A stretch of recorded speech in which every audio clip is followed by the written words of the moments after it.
The Last Stand. Tanya set about destroying the last remaining heroes. Amongst others, her stepbrother Tristan.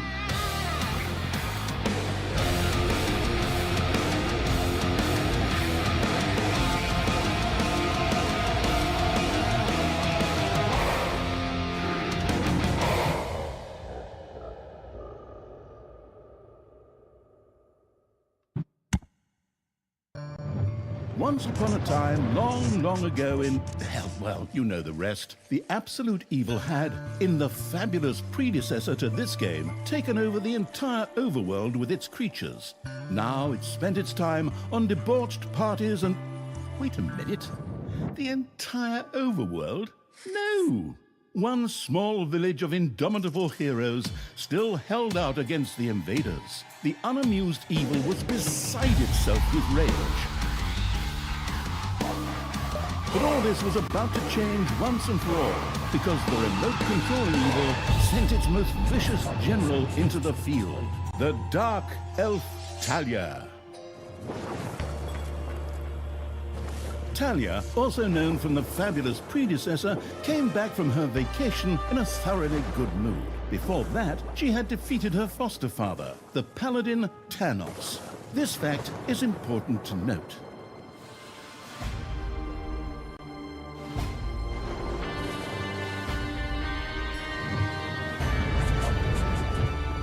For this last remaining village of heroes was protected by none other than Tristan, foster son of Tanos and Talia's stepbrother. This proud warrior in shining, his handsome heroic chest accentuating armor, was the last glimmer of hope for the forces of good.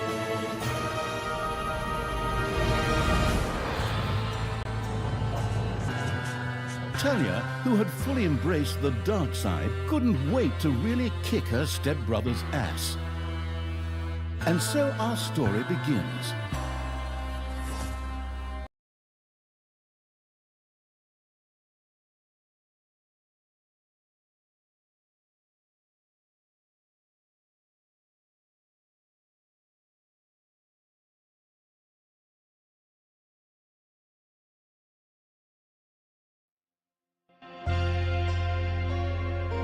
The last defenders of good were fighting for their survival.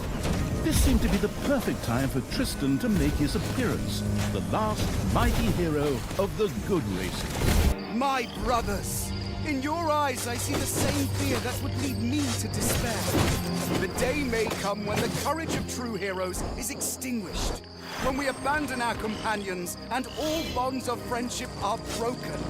But that day is still far off. Stand fast, heroes of the West! And with those familiar-sounding words, Tristan charged into battle to the cheers of his men. The heroes of good had managed to capture some of the evil creatures.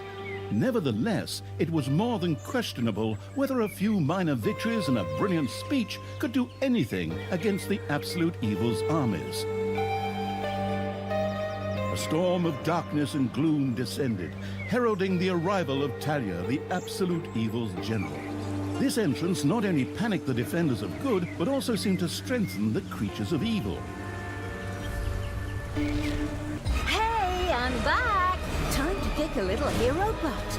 Forward, creatures! Show me what you can do! Punch 'em smack dab in the mouth! Smash 'em in the face! Oh, and just as a precaution, get me my handbook of worn-out third-rate catchphrases. Ha-ha! If my eyes don't deceive me, that's my stupid stepbrother Tristan over there too, just waiting for me to lovingly put his head on a spear. Ha!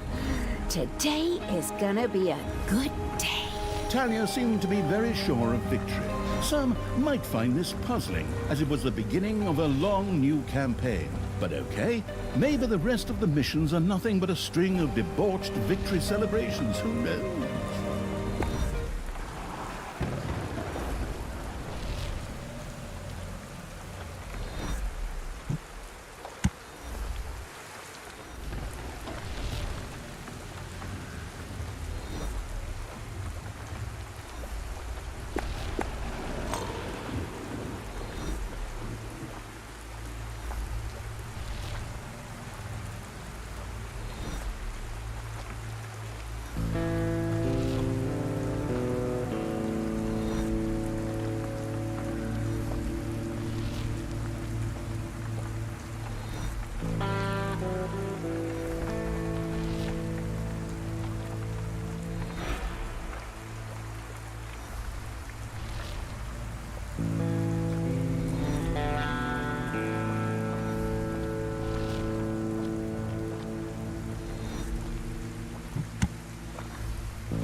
Talia's mighty storm once again stood at her disposal.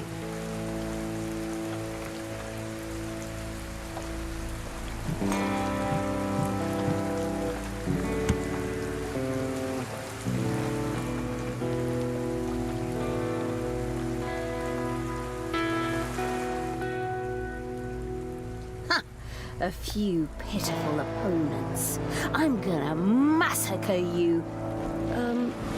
If I can just remember how that works again. Fortunately, Talia's instincts took over at this point, something which wannabe pro gamers often refer to as auto-attack.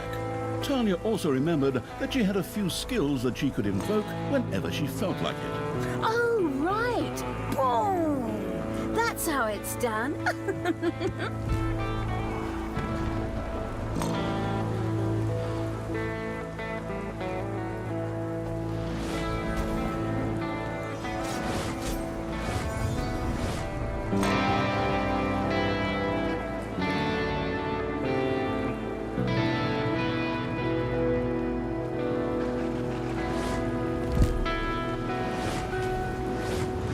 And another one for the Grim Reaper. Or Grim Reaperess, I'm not picky.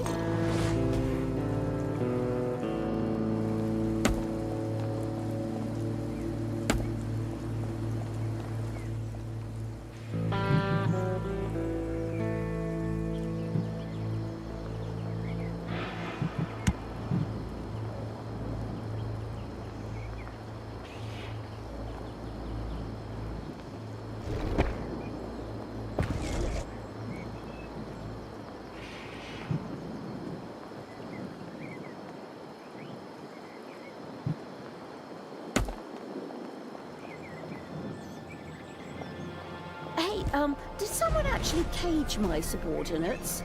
Ah, forget that. I'm the only one who's allowed to do that.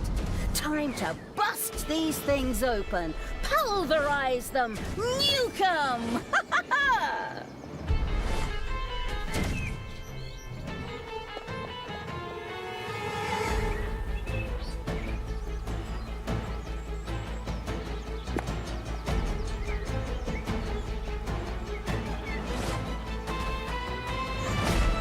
You have destroyed a cage. Talia had freed all the creatures. Not to be outdone by her stepbrother, she too gave a brilliant speech. Speech? Sure.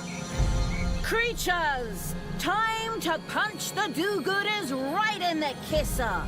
Forward! Punch them in the face, kick them in the shins, break their belt buckles so they trip on their pants! Yes. Very inspiring.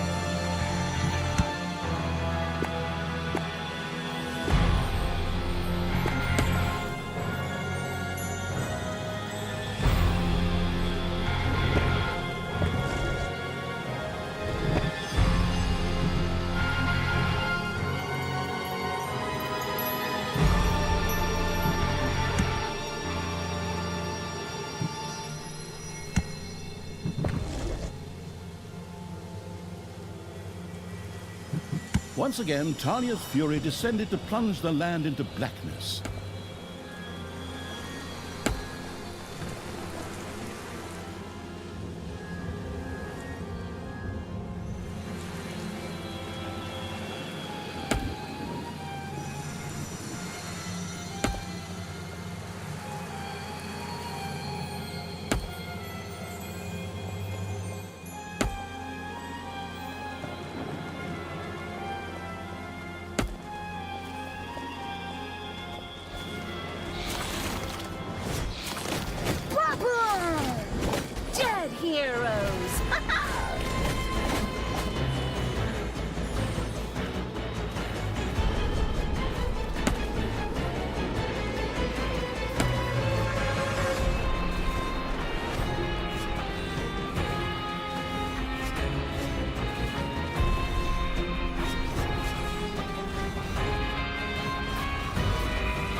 Talia had reached the center of battle. With another brilliant speech, she goaded her creatures on one more time.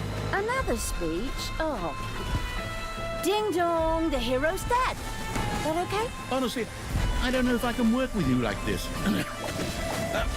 After Talia's words, the creatures surged forward and flocked to their linguistically under-talented leader. Or would like to, but the defenses on the left and right flanks made progress impossible. Talia had to destroy them in order to receive further support.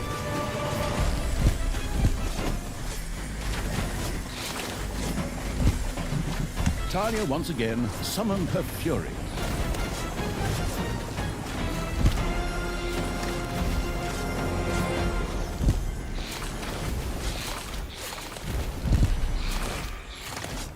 The hero's left defensive flank could no longer withstand the breaching evil's creatures.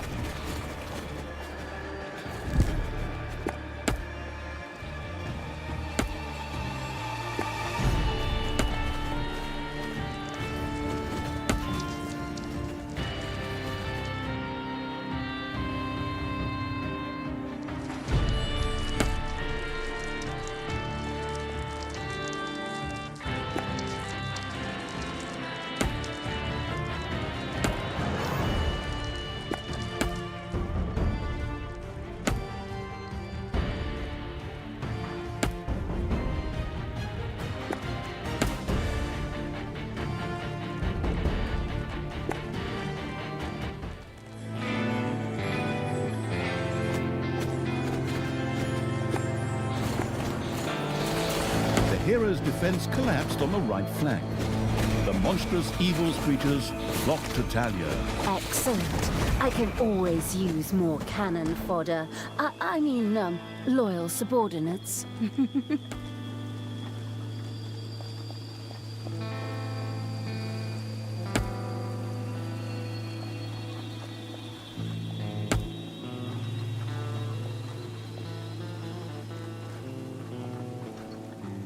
Once again, Talia's fury descended to plunge the land into blackness.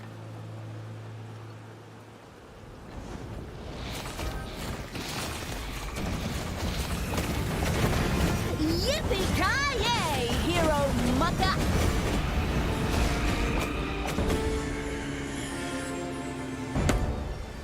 Talia, stepsister! You dare to show your face here after killing our foster father! Yeah. Is that a trick question? You can see I'm here. Thanos deserved what he got. And I thought to myself, hey, like father, like son. You will pay for your deeds, sister. The light will protect me.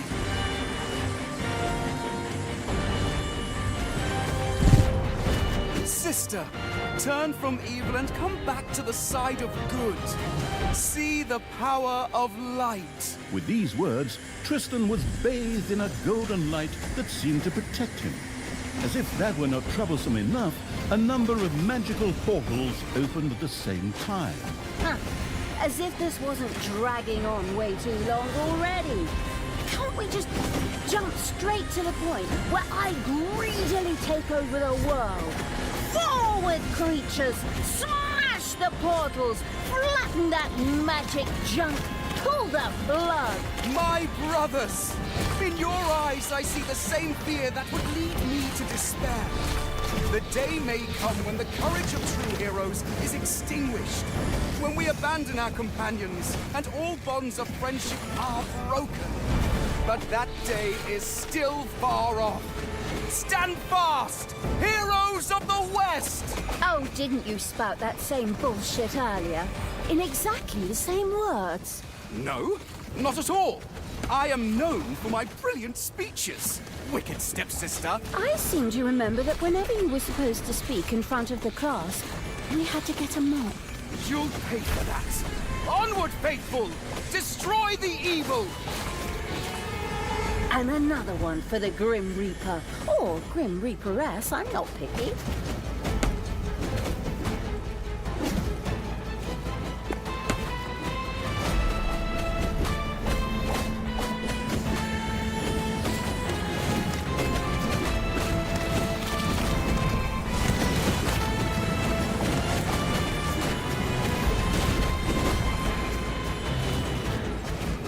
all the magical portals had been destroyed, and with them, Tristan's shield went up in smoke. That's the way I like it. Now, where were we? Oh, yeah. I was just about to kick my stepbrother's butt.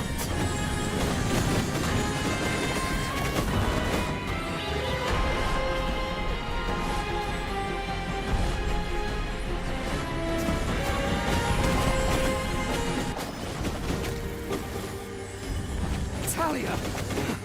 This isn't the end! We'll meet again!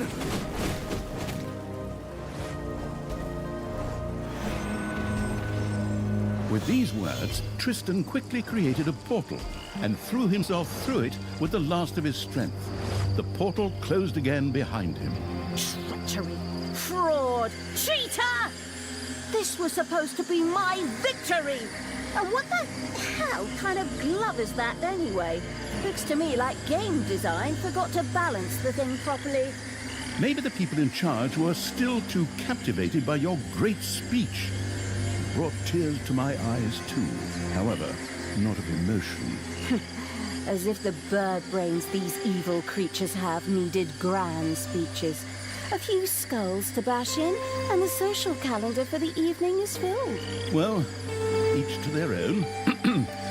But apparently, Tristan had suffered a mishap, as the aforementioned magic glove still lay in the place where it was last used. It would seem that he had accidentally lost it. Wonderful. This thing is just what I need. Très chic. I'll, just grab that right away. And so our story begins.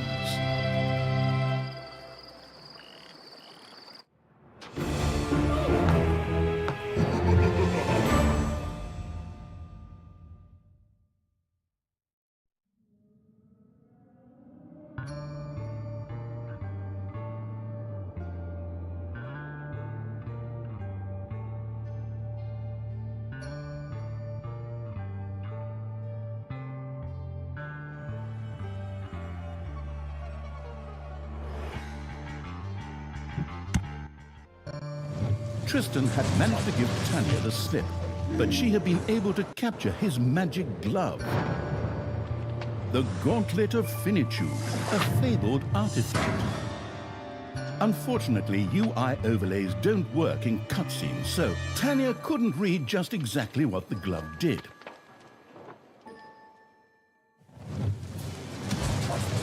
Nevertheless, she proudly presented it to the Absolute Evil in its form as the Dungeon Lord. And so misfortune took its course, because at the same time, Talia wanted to demonstrate how loudly she could snap her fingers. But this snap, which would go down in the history books as the Dungeon Lord snap, unleashed horrific forces that were discharged into the Dungeon Lord himself. As Talia rose to her feet, the gauntlet had disappeared, and the Dungeon Lord lay dying. Viewers often began to cry at this point, because it made them think back to the last really good superhero movie. Talia mourned for about 5 seconds.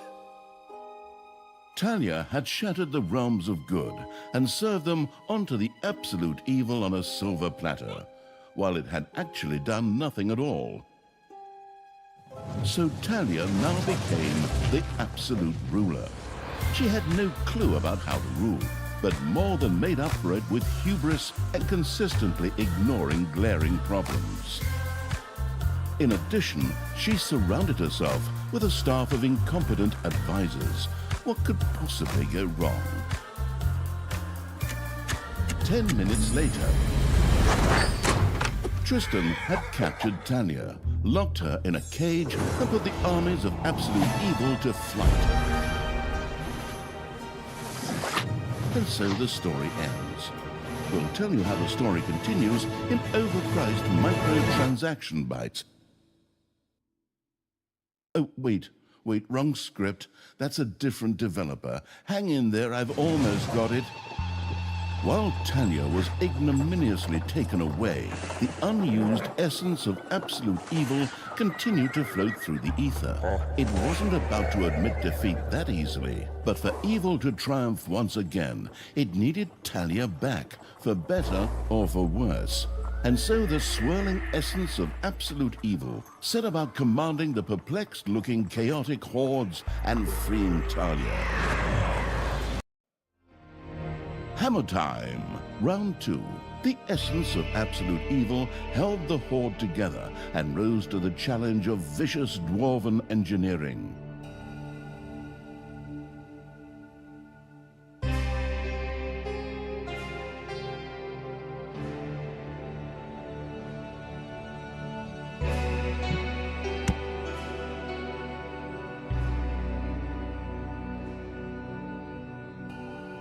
Tristan!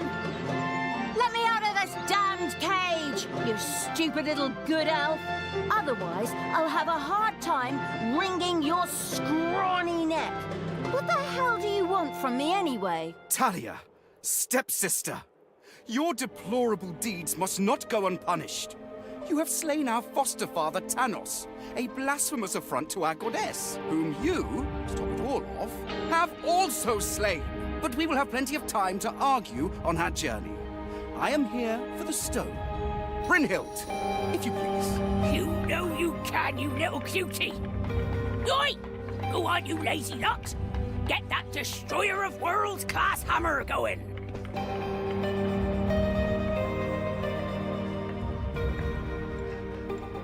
Talia had been captured. Only the bubbling around the place essence of absolute evil could save her. It was amusing to leave Talia in the clutches of her brother.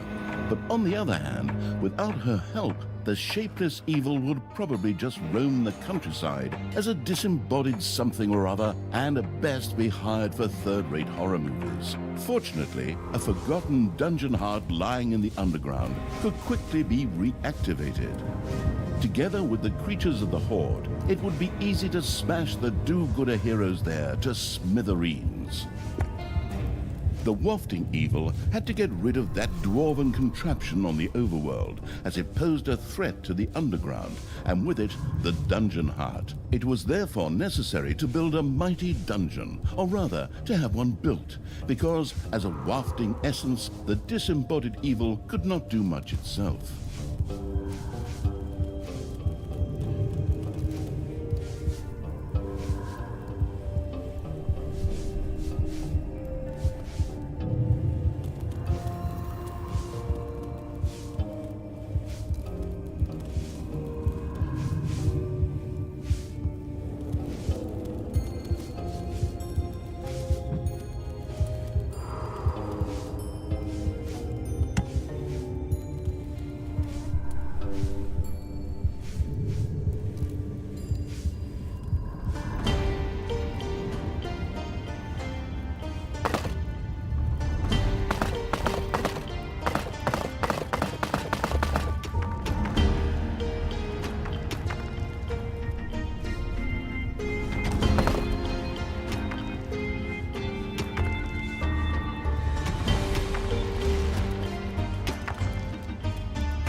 It's payday.